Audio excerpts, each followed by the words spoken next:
I do not like broccoli, and I haven't liked it since I was a little kid. And my mother made me eat it. And I'm president of the United States, and I'm not going to eat any more broccoli. Now, in spite of its well-known health benefits, broccoli is not a popular vegetable. It was derided by President George Bush, and it's pretty much ignored by the rest of us. I'm Michael Moss, and I write about the intersection of food and marketing for the New York Times. I'm trying to answer a question. What would it take to get people to eat better? The advertising firm Victors and Spoils, whose previous clients include Quiznos, General Mills, and Coca-Cola, took on the challenge pro bono. Based in Boulder, Colorado, their team was led by Chief Marketing Officer Andrew Nathan, lead strategist Sarah Brito, who would plot the way forward, and creative director Chris Sema, who would turn ideas into action. I eat like a 4-year-old. In order to grasp the task at hand, they planned a day where we were immersed in all things broccoli. First stop, Isabel Farms in Lafayette, Colorado. Broccoli's a nice crop. It's a nice big head. And the other thing that we've started selling a little bit is broccoli greens. It's just another way to sort of cook in that same way, but be a little different and not have kale every night. At the end of our visit, Andy Nathan asked the farmer for one word to describe broccoli. I'd just say healthy. Our second stop was Hugo Matheson's Bistro, The Kitchen in downtown Boulder, where Hugo and his chefs spoke about taste and presentation. The fish and the meat counter, there'd be like a line of broccoli pushed in between to divide the meats up. It's just broccoli, I think, is what the problem of this whole thing is. Like you said, it's the divider in the meat aisle. It's like we don't even, it's the larger version of parsley. Culturally, and then like from a food perspective, like broccoli needs to take center stage. So many of the words that have been coming up as we've been talking to people, broccoli seems like it's this humble, modest vegetable. The reason it's so good here is because it's core to these dishes. I mean, you made it part of it, you celebrated it. Where I think, especially in America, I think it's like, eat your broccoli, then you can do something awesome, you know?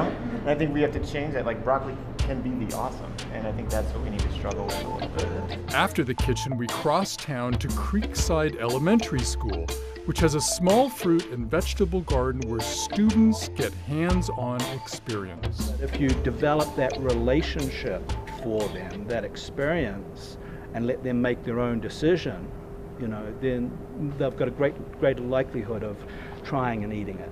Just one word to describe broccoli, what would it be? Bitter.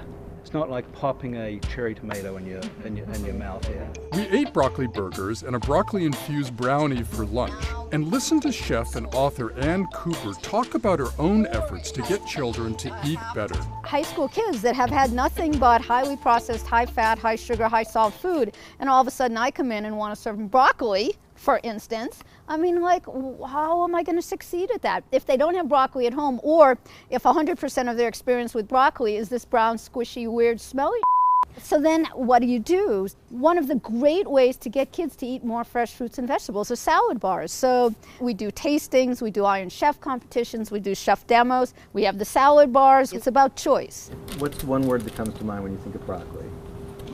Cute. I do think it's a cute vegetable. I don't know, what you said before about brown, squishy, smelly, that's what's going to stick with me. You said that twice. After lunch, we returned to the offices of Victors and Spoils for another round of broccoli.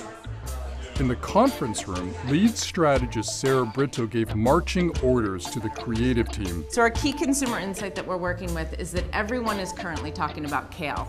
It is everywhere. This is Bon Appetit magazine. There's a whole section on the vegetable revolution in here, and there's a timeline around when all of these vegetables had their it moments. Broccoli is not on this list. There's nothing new or exciting to say about broccoli. Part of our challenge is going to be how to change the visual communication, the visual style of broccoli in culture. That wall over there says broccoli isn't exactly that cool. But maybe there's something cool in not being cool. Like, you don't want to dupe anyone, but maybe they're in on the joke. I mean, the fact that broccoli's having its own campaign, I think you could have a lot of fun with. The idea of broccoli bouquets. So you're basically saying, like, I'd like you to live longer.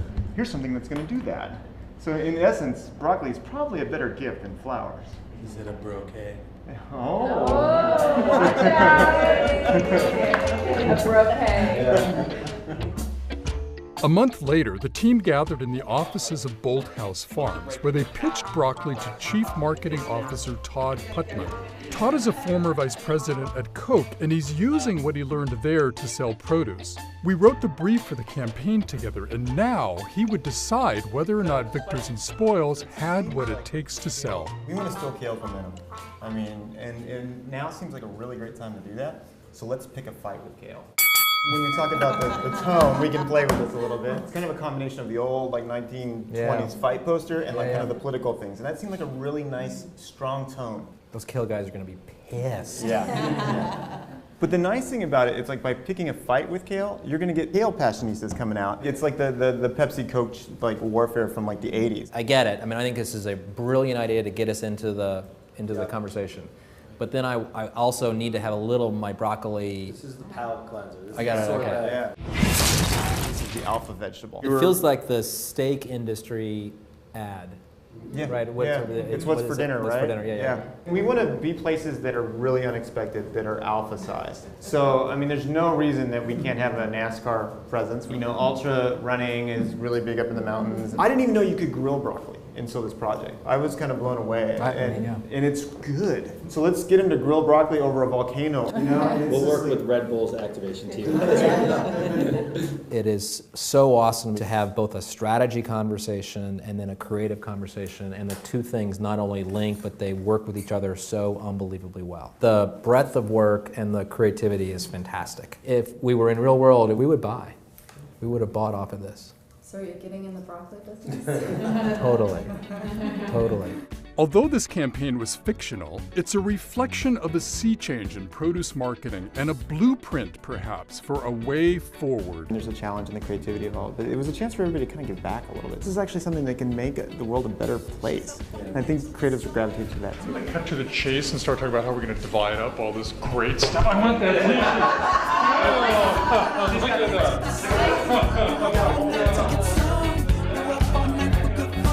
And I'm up all night.